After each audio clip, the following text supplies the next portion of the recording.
Hello and welcome to Awaken Your Human Design. My name is Moni. This is my wonderful co-host Danny.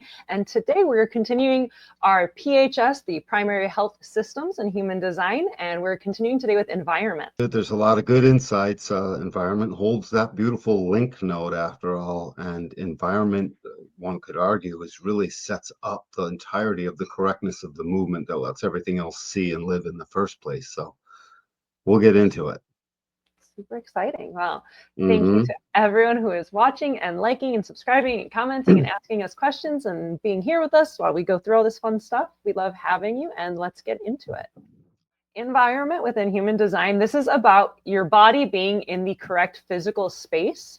And being in that correct physical space is what's allowing you to digest food, process experiences, and live in alignment. And this is determined by the nodal design color. Color we talked about a couple weeks ago, so check out that episode if you haven't yet. But basically, if you look at the bottom left arrow, there's numbers, and you're looking at the medial, the most center number, and it's in a circle. It's in like an orange circle, and so that's color, and so it's that bottom left, which is your environment color. Just like with dietary regimen and PHS, and when we get into the rave psychology side with the personality and the view, color is this thing that moves and creates the conduit by which we juxtapose what we need in order to understand it. You know, we don't understand daytime until we understand nighttime. You know, we don't understand that our tires are grip the road until we experience skidding, you know, and right? Things like that. And this is experiencing skidding, these colors in a way, because when you first start seeing it and you either are or are not aligned to it, you know, there's some skidding going on. So, yep, that's color.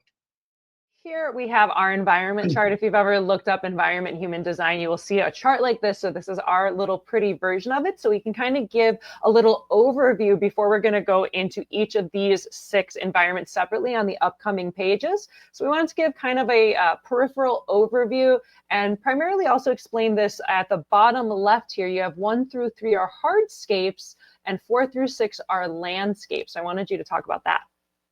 Well, that and the orientation, the observer or the observed, they sort of go together. But hardscapes and landscapes are a delineation, just like conditions and circumstances were to, or circumstances and conditions were to dietary regimen. So hardscape fits with the evolution, that our whole evolution, our environmental evolution is us coming from caves. That's why you see caves at the bottom. They're 1 to 6. And it moves through these marketplaces, these kitchens. It creates a hardscape. It's like you chiseled out. It's this thing. And then the landscapes are more have a view because it's transpersonal. You get above into the 3rd trigram, you start to see across it all. You start to see more, you know, the mountain sees out across. If you're in a valley, you're still seeing across the valley because that's what's going on there. Same thing with shores. You're looking out over the shore into foreverness, really, which is a good 6-line attribute. So that's the difference between the two. And then the observer and the observed, rightness and leftness again, right? The active principle, the principle of movement, active, focused, strategicness. In this case, the observed, because they're the one in movement, meaning if it's a left arrow, there's strategically some activity going on by which they are observed because they're doing something in it. So if you got a left arrow, you're healthy, you know, busy in your environment, one way, shape, or form. And then the observer is exactly the opposite. They're observing what's going on in the environment. So again, the yin and the yang, we need them both always. One juxtaposes to the other, and then consciousness grows. So one is laying back and not getting too busy, and one is like, you know, in it, being that. And we need both of them. And then they help delineate what this environment is. Folks, environment is very important. Just understand that this, as part of the nodes, the nodal environment begins the movement we have. The nodal environment links us over to the fact that what we will see. That's why environment, as much as anything, can pollute anything.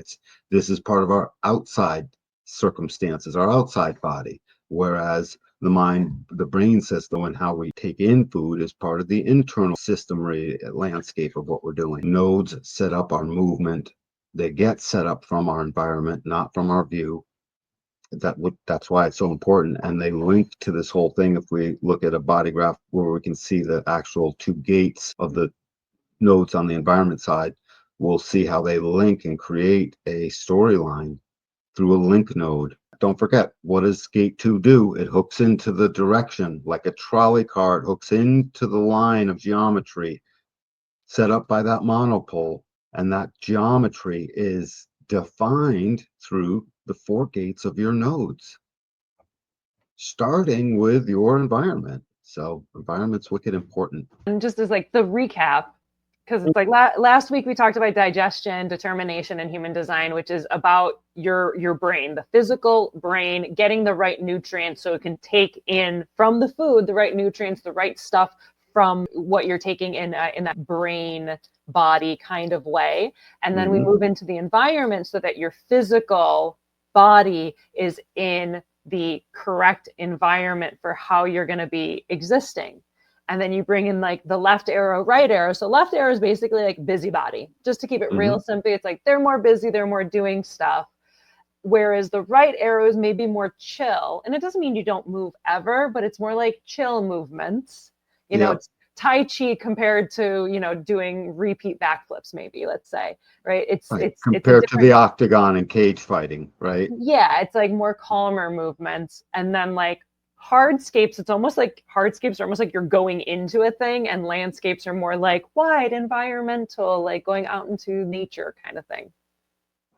It's a perfect way to view it. These things get broken up and they represent our movement through our evolution through to present. You know, at present, we're learning to see out across it all as it relates to shores.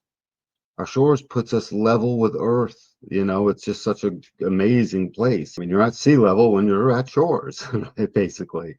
So you're at the level of where you're level with Earth in a way, and that's an amazing place for a transition. Let me just sort of run through these just as the keynote names go. In the beginning, there were caves. There was an entrance. There was only one, and whether you were blending or selective is something we'll discuss in a moment. One of them could have a little bit more than one entrance, but it was still one safe place with your back against the wall. Markets are exactly what they sound like. This is where activity happens. We finally start doing stuff. Hey, I got some extra rocks if you got something else, and the market starts, right? And they're trading rocks. I love it. I traded rocks when I was 4. And then we're finally making stuff, and things get a little more advanced. Kitchens are where synthesis takes place. So we are making stuff. So instead of rocks, it's like after I crushed them, I mixed them with this and get a spark from that thing over there. We have gunpowder. So we're concocting things. And wet and dry are the 2 themes there, because you do need both. Humanity is a this and a that is a thing. You need them both. Now we move into sort of the ways. Before it was the circumstances and then the conditions. And circumstances is like hardscapes, and the conditions is like landscapes. Landscapes of mountains, this active passive. And it is a determiner, transformer, gatherer, hunter. If you notice, those line up with what we read from before. And the determiner is they're fixed. They determine a particular way through activity or passivity. This gives the keynote to the observed and the observer. It gives part of it. The active principle of the observed and the passive principle of the observer. Go figure, it's a 4th line process. And when you get to valleys, obviously narrow and wide, they are listening for what is going to, this is, by the way, the level up of markets. It's the harmony to markets. Valleys is where all the markets are. 2nd line, personal destiny. 3rd line is where just your market is. And the valleys is where your market and all the other markets are a larger market. And so the wider the valley, the more open and receptive and passive and observed was the being who was in it to observe the more, in a way. And that would be you, Moni. Yeah. And then shores. Shore, it's just artificial or natural. When you're the observer, it doesn't actually have to be a shoreline. It can be something that resembles a shoreline. And when the natural shorelines for left, you're busy, you're in it. So natural is better. These are environments you should be in. Get there. And very few of them are a place, exactly a place. Shores would be pretty close to a place, but mountains could be just taller, higher up in your house. There's a lot of different options. Yeah, it's like a frequency more than necessarily you have to be on top of a mountain. Let's move on to explaining them. Yeah, let's get into it. Number one is caves, which is the hunter in our digestion series from last week. So if caves is your environment, caves are enclosed, protected, and private spaces that feel safe and contained, where you can control the access and feel sheltered from external chaos. This can literally be a cave or a cozy, secluded bedroom. If you have this as a left arrow, this is selective. These are highly controlled selective environments where you can choose who or what enters your space, and you prefer minimal external input and a highly curated setting. On the flip side, if this is a right arrow, it's blending. It's a blended cave. And these are cave-like spaces, but more open to blending. And you're comfortable with some external influences as long as the space feels enclosed and secure. Yep. So you put these two things together, and what the rightness is it's open and receptive to a little extra, but not much. It's still what it is it's leftness with a little bit of liberalism added in, just a little bit looser on the rules. Yep. It's really all it is. It's still a cave. It's still, you got your back to the wall if you need to. It's still a place that you could secure the one entrance, and it's still a place, if your kid has caves, don't have a closet door that doesn't have like a poster over it or something at night, something to just cover it up. So that's caves. It's very simple. So set yourself up in this. You'll have an apartment where there's one door in and it's your apartment. And then you go upstairs and you hang a left into your apartment, you close your door, that's your cave.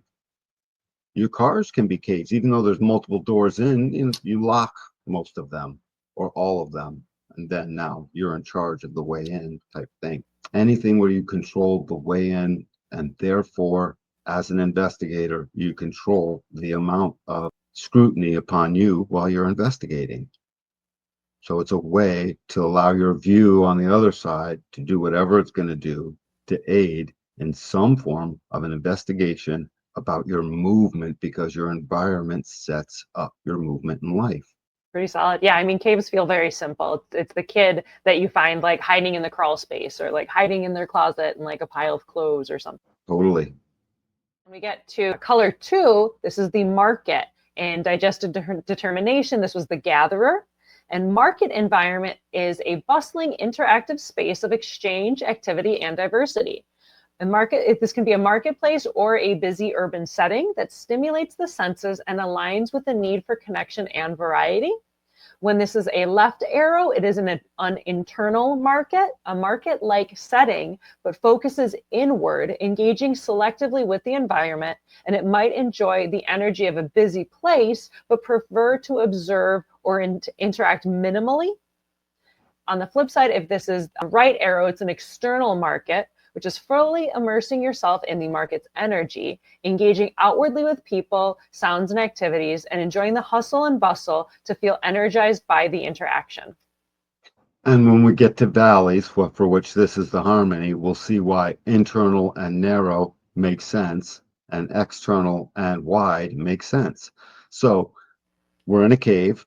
Now there's markets in our evolution. We're marketing now. And the cave becomes a market. That's the indoor markets, internal.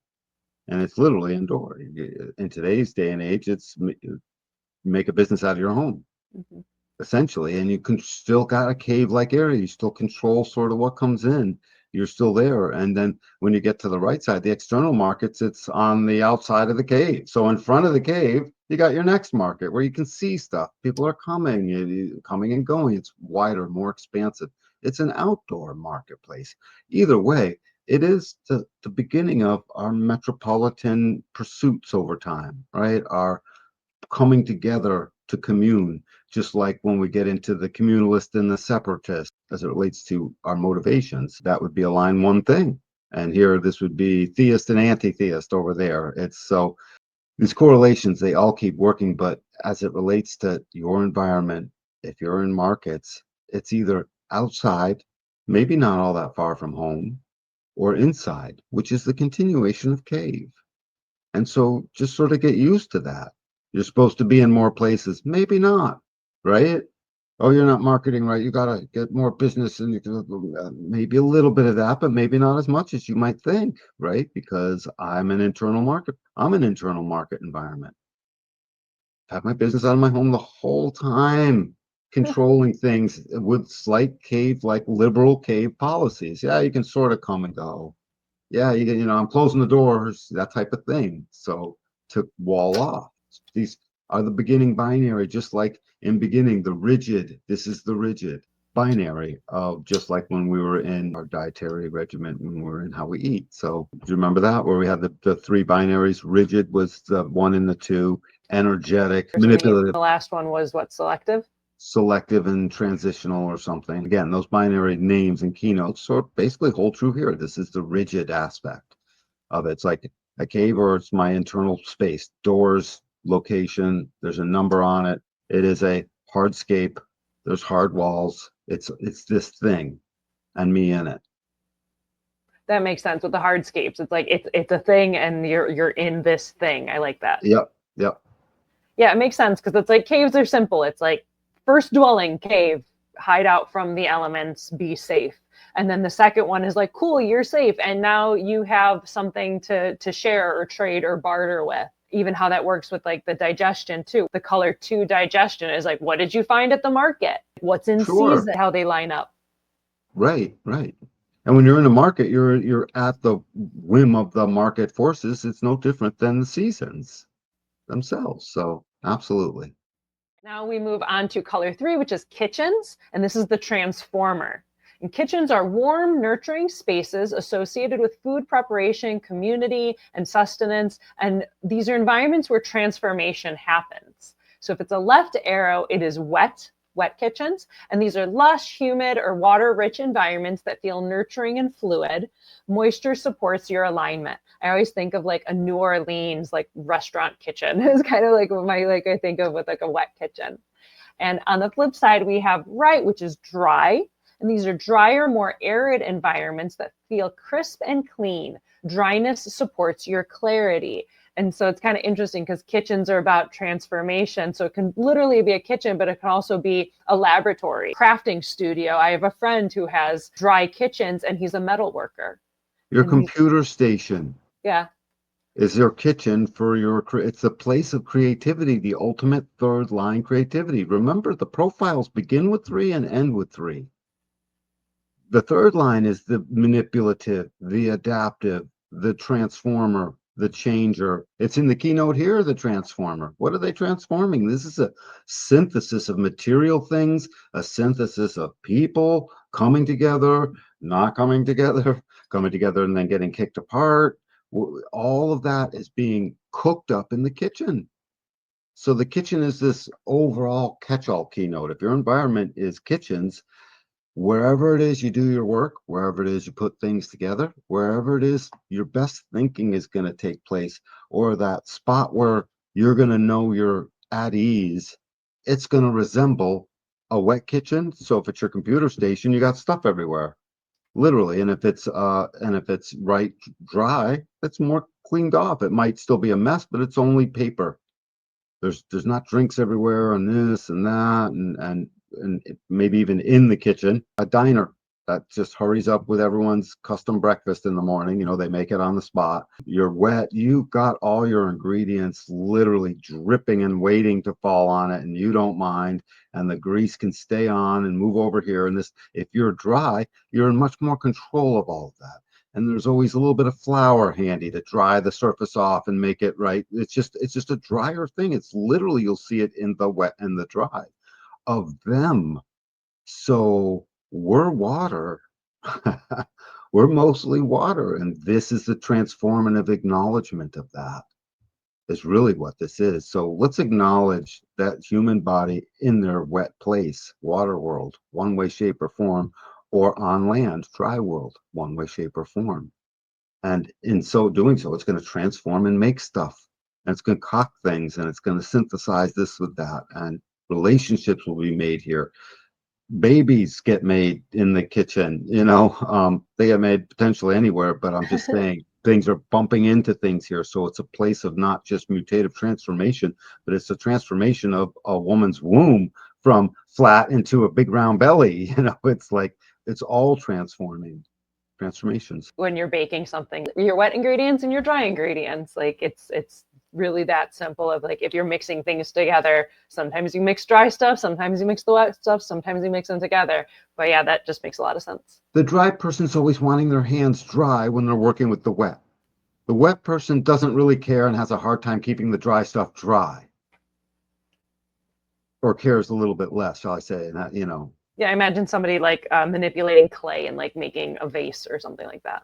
right. And the wet person wants that clay through the water, because you do water work with clay. And the other Yeah. one says, no, no, no, I'll dry it out. I'm going to do it differently here.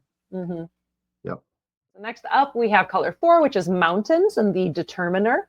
Mountains are elevated, expansive spaces that offer perspective and clarity and provides a sense of overview and detachment from the chaos below. If this is a left arrow, it is an active mountain, and these are mountain-like spaces where you can be active and engaged, hiking, exploring, or working in a high-energy, elevated setting. On the flip side, you have the right arrow, and these are passive mountains. And these are mountain-like spaces where you can be still and reflective, soaking in the expansive view. The expansive view is what right view people do when you get over to the right, to the view, where you view the movement. But this is setting up the movement. And this passive look over everything is very reminiscent to its harmony in line 1. Caves didn't want to look over anything. We were happy in our cave. Mountains are, no, we're totally out on top of the cave, way on top, now looking out over everything. We've had our foundation. We've been through our markets and our kitchens, and now we're looking out over all of that. It's almost the beginning of industry in a way. But mountains is technically a height thing.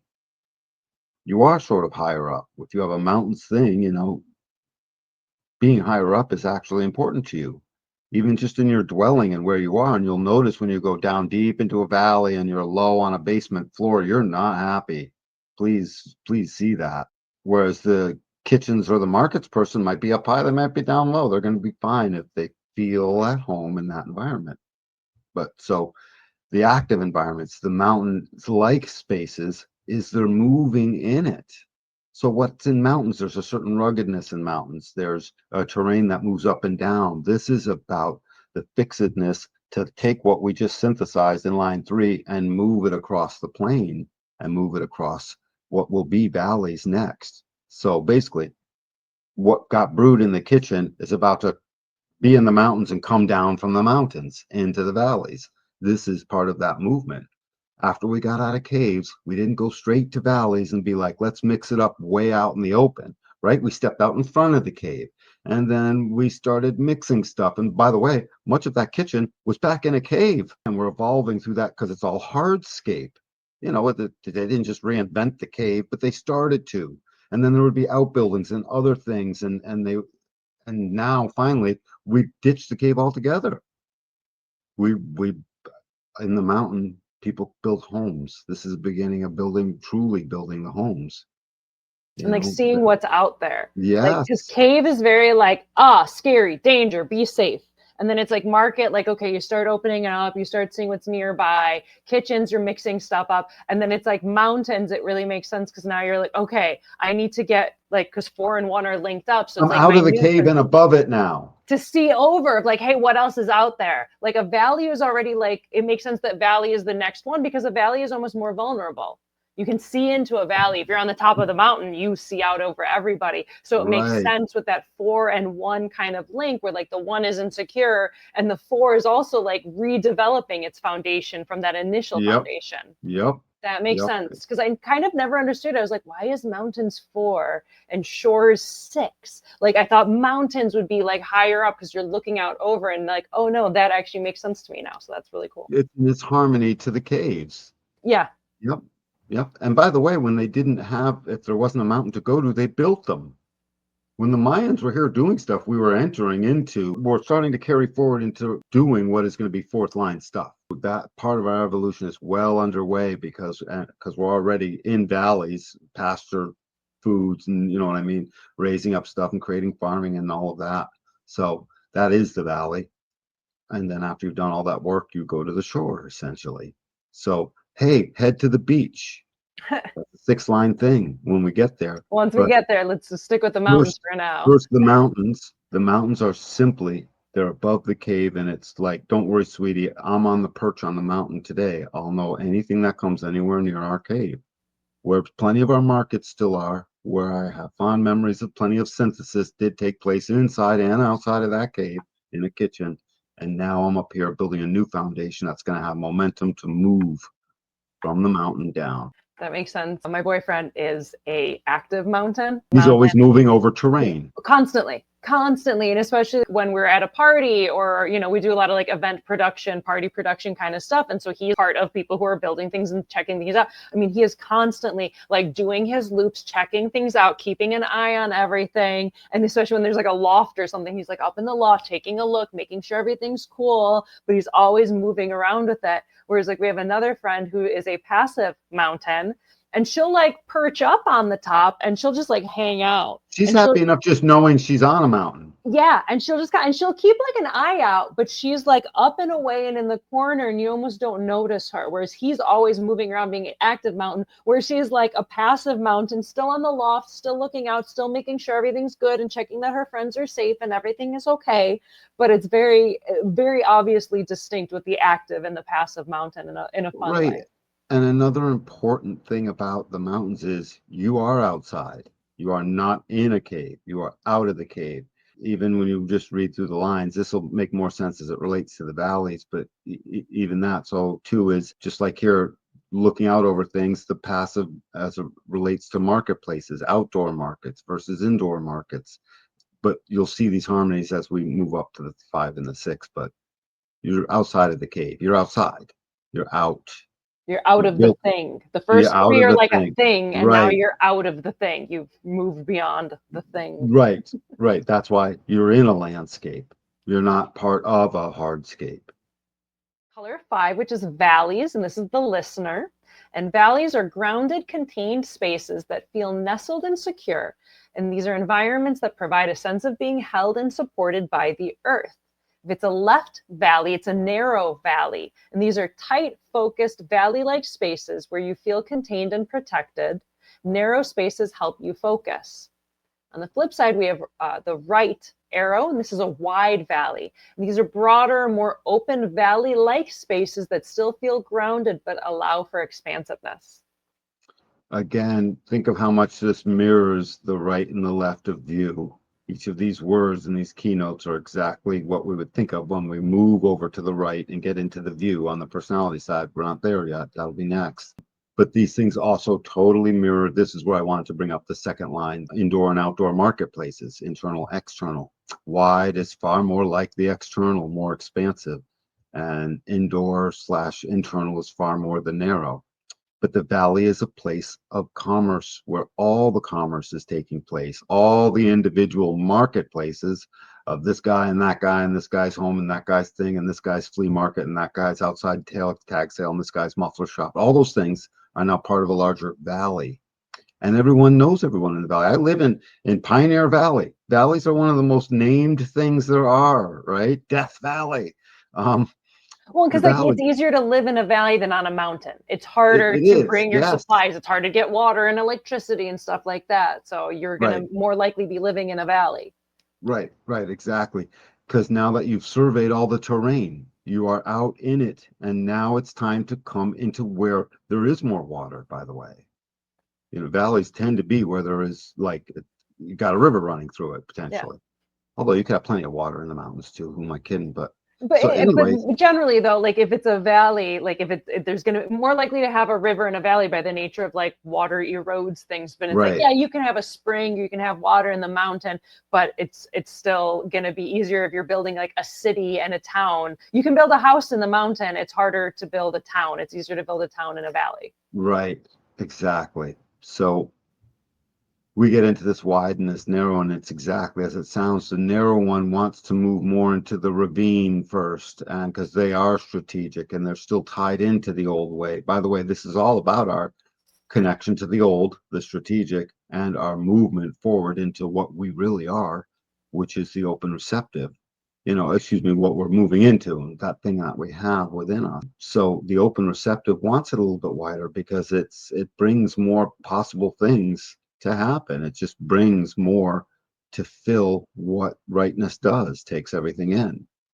If you're only got a thin slice in a ravine, there's not the same amount to take in. You'll go crazy if you're a wide valleys person. And if you're narrow, too much expansiveness is no good. However, narrow can totally move itself to some degree into something a little bit wider as it is truly comfortable. It'll still see its own little patch as narrow. So it's not like they're not adaptive. We've gotten through that. We've already been through a third line adaptiveness. We've been through a determined fourth line that says we're going to be in a valley one way or another. We got out of a cave. We've made markets in the first place. Go figure, the second line makes business start.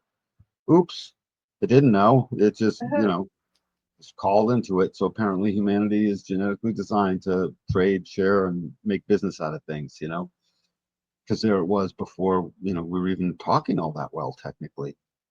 So, and then valleys become the spot where great fertility takes place, and farms and ranches. And this is the beginning of true civilization, like the civilization we know.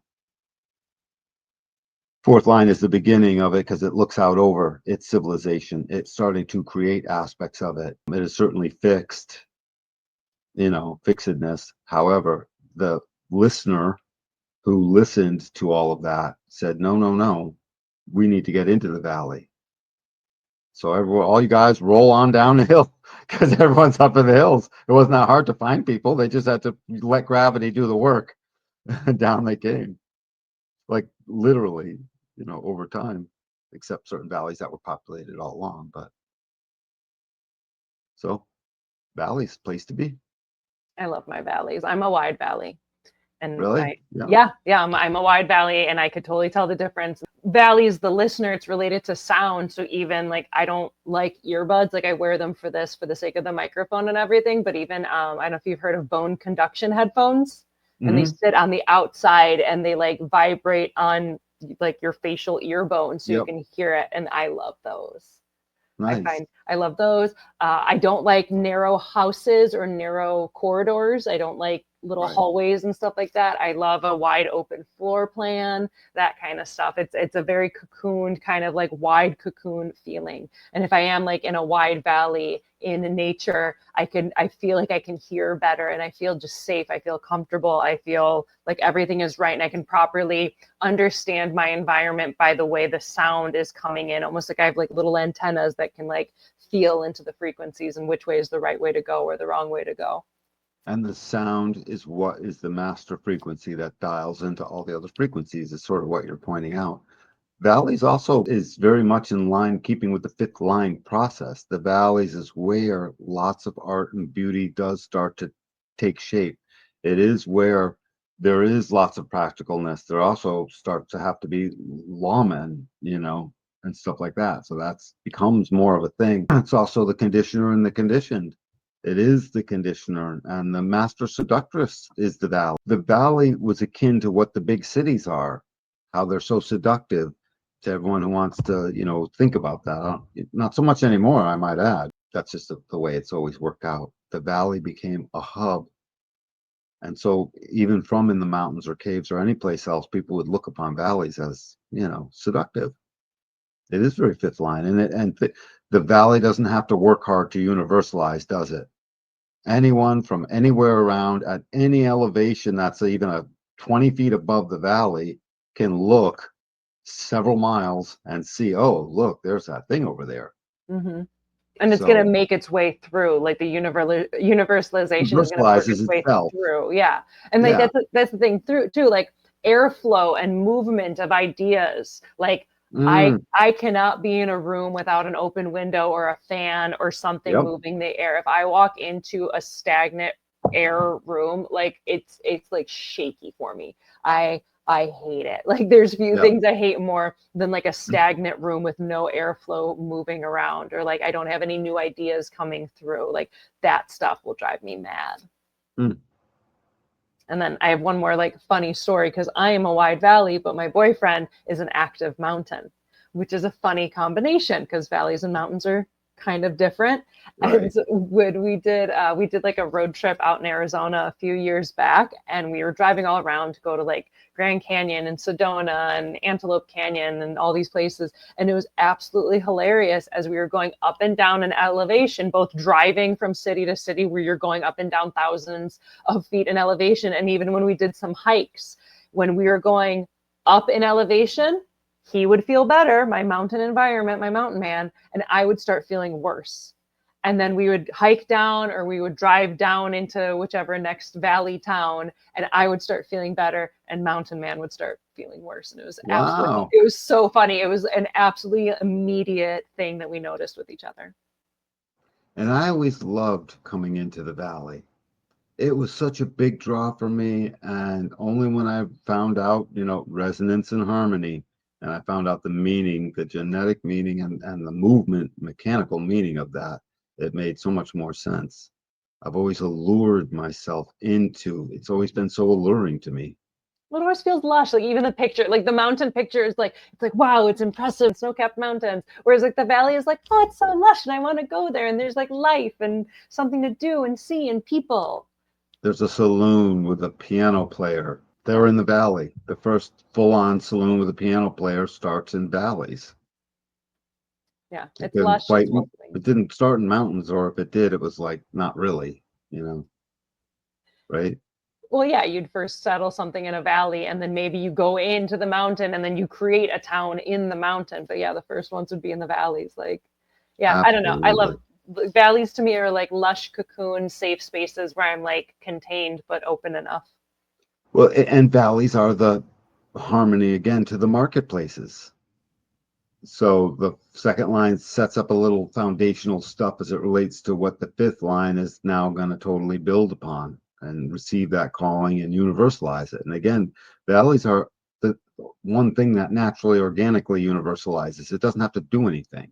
It's seen by everyone who's from anywhere around. They see, oh my God, there's a whole place over there. So it universalizes itself. Finally, we move to color 6, which is shores and the watcher. Shores are transitional spaces where two elements meet, the edge of water and land. These are environments that balance dynamic energy with stability and support alignment. If this is a left arrow, it is a natural shore. These are organic, natural shore-like environments, untouched beaches, lakesides, or riverbanks. Natural settings with water and land resonate deeply with your body. And on the flip side, we have the right arrow, and these are artificial shores. These are human-made shore-like environments. These are urban waterfronts, piers, or pools. Artificial transitional spaces feel stimulating and supportive. It can even be an urban not waterfront. If where you are and there's a big change somewhere from where you are to where you view from your apartment, let's say, that may seem like an artificial shore. Just across a cityscape can feel a little bit like a shore depending on where you are. But if there's a railroad track separating you, you actually can even feel that way. You'll notice when you're up looking out a window or what have you. You sort of feel like it. But it is the artificial aspect of it. These two things, natural and artificial shores, they bring transition just like the thing said, because of these two things coming to meet. These two things that are not the same, they're exact opposites. And just like the 6 line process, this environment sets up what ultimately becomes not the subjective, not the objective, but neither and both at the same time. That's where shores is. Shores is where so many ideas will come and the final words will get said that put a final cap on the motion and the direction that will be empowered to move in. Shores is where so much of the information will come because the watcher speaks. The listener may have listened, but it still needs the watcher. The watcher and the listener, if you think about it, are basically gate 13, finally speaking through gate 33. Shores is the final completion of the prodigal in a sense, because that's what it does for us. It literally allows us to synthesize the rest of a direction, and it's towards beauty. There's nothing that's not beautiful about shores. No one says a bad thing because they had to go to the beach. It's just not a thing. It's not a thing. It's like going into a hospital where there's new babies. Nobody goes into a hospital and says, "Oh God, that's an ugly baby." You just don't hear it. Basically, there are no ugly babies. There are no awful shores. I guess if it's all polluted and stuff, but mostly, you know what I'm saying. Yeah. And by the way, natural shores. A polluted shore would not be natural. And that's what's so important about us. That's basically where we get headed. We came from the water and we end up sort of going back to it to be in a transitional symbiosis with it. Notice shores isn't about getting into the water. It's about being back full circle from where we started in a sense. It allows for us to transition. So if you're in shores, just recognize you write good books. You know, you're meant to speak once you're in your right environment. You're meant to tell us what that's like. And you're meant to be a role model of what the watcher is supposed to see, away from hypocrisy and towards being a model of what it is to be yourself in communion with others. Shores represents, in a sense, beauty, our movement towards beauty. There's the obvious shore of like water, beaches, lakesides, whatnot, and also just like where different environments meet. I've Yep. always also heard shores as, less literal waterfront, but it could also be where two different types of environments meet. So I have a shores friend who loves to travel, and she loves like geology and how the earth formed and how mountains formed and how she's very fascinated with these meeting of different environments and how they got that way. Shores in a nutshell, it's the top binary, and it is the true universalization and then transition into the next creative aspect of whatever's next hexagram that is, and that's what shores represents. In conclusion, environment defines the physical and energetic spaces where you thrive. Aligning with your environment's polarity fosters ease and balance. By spending time in spaces that resonate with your design, you support your body's health and enhance digestion, creating a foundation for living authentically in your unique surroundings. These nodes on our design side, I said it at the beginning, they set up a movement. If you want to look at like everything emanating out of a spot, everything does not emanate out of the personality, that's for sure. The personality receives it all and lives it out, and then we talk about it an awful lot. So maybe many of our words emanate out over it, but our lives movement emanates from our environment. And I notice environment is sort of gets the least amount of airtime as it relates to the four and the things we do with it and stuff. It does. It seems to get the least airplay, and maybe it's not the sexiest to talk about or something compared to the others. I don't know, but it sets up the master movement of each life and each person, and you're given a pass. Like it's important to have your environment right from a kid, but as from when you're young, your dietary regimen is far more important. Far more important. To get right, and the environment will set itself up, and you have to be in your right place by Saturn. Definitely find your right place by Saturn, but you'll notice it was always your right place is always basically what you had already, because from the time you come out, you will be setting up a marketplace. I did. I had a marketplace. It was the fact that my parents let me have my friends over, and so I didn't have to ask. And so my right now, widow 3420, was always marching my friends in right up to my mom and dad. This is so and so. Aren't you so happy? I love them and they're my friend. And they just didn't have the will to say, wipe your feet, take off your shoes, do whatever. They just didn't interrupt. And so I got to make a marketplace out of my internal house. It was incredible. And my parents were my biggest commodity. I sold my freedom in the fact that they would give us food and stuff and provide us a doorway out when we need it, all of that stuff, and sanction us as adults to like walk outside. The adults didn't mind, so we're good, that type of thing. They were my main thing that I had, my main resource inside. It was incredible. So you'll be living it out from a young age, and it's going to set your movement. It's going to set your movement inside of your incarnation cross with your profile, all of it. And it contains the master link node. There's a link node that moves from the south node, which this is, of the design, up to the north node of the personality. And it links these two halves. This is the link of pulling these two crystals of consciousness together in our illusion of separateness. So I said a bunch of really expensive stuff. Can you say something a little bit less? You know, So I they mean, so like, bring it back down to earth a yes, little bit. Yeah. say something more conversational that you can like say to people in a So, checkout line. I'll see if my fifth line can offer something Get practical. practical. Yes. Yeah, yeah, environment is cool. Number one, get your digestion in order. Get your digestion in order so that your physical brain is able to take in the correct nutrients. So that's working properly, right? That's what we did last week, was going over digestion determination. And then it's like once you're eating correctly, you kind of will naturally find yourself in the correct environment.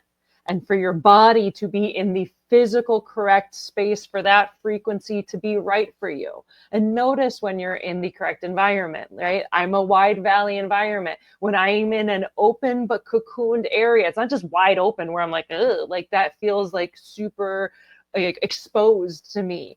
But if I'm in a wide forest valley and there's trees on the edge and I'm cocooned inward, it's like it just feels good.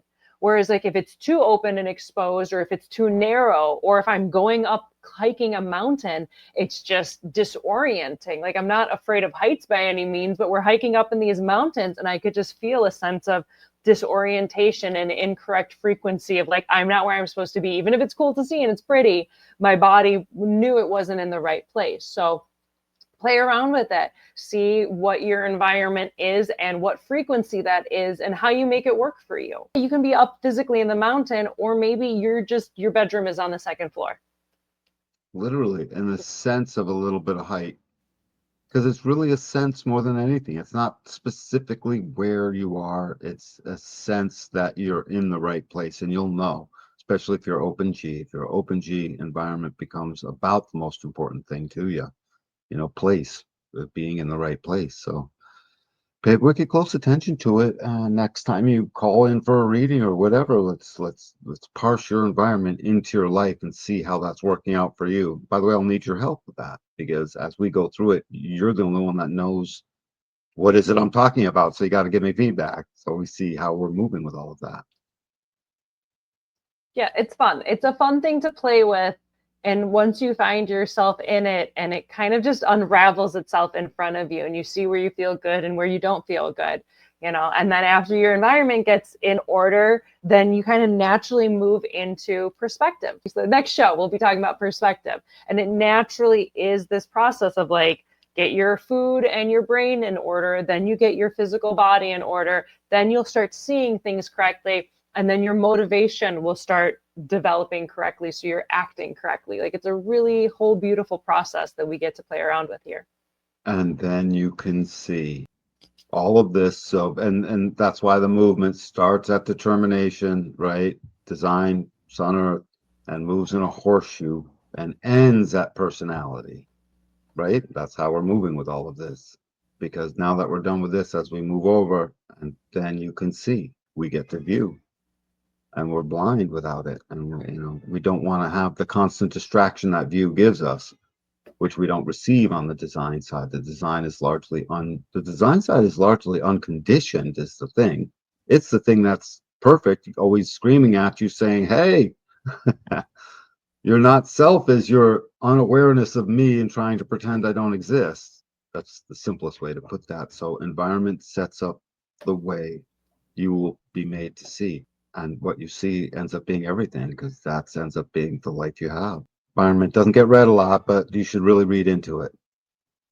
Yeah, it's a worthwhile part of your experiment. If you're at that place, have fun with it, experiment. That's the joy of what we do here with Human Design, where it's just like, I don't know, test it, play around, see what works for you. Like, don't listen to anything we say, test it for yourself and find what does feel good and what doesn't feel good, and, you know, live your life accordingly. What we're going over here, by the way, is what is known as a radical transformation.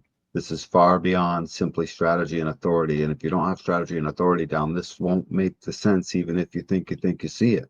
You'll see certain things, but you've got to get through that part first, or at least have it working for you so you can start to view into all of this. But this becomes just the radicalist of transformation for each of us, each person, one by one.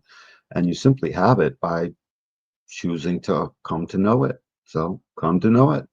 We'll tell you all about it, in fact. If you do want to get a hold of Danny, you can find him at Instagram. Danny Guru HD on Instagram, DannyG@DannyGuru.com. You can Thank you, email Moni. Danny. You're welcome.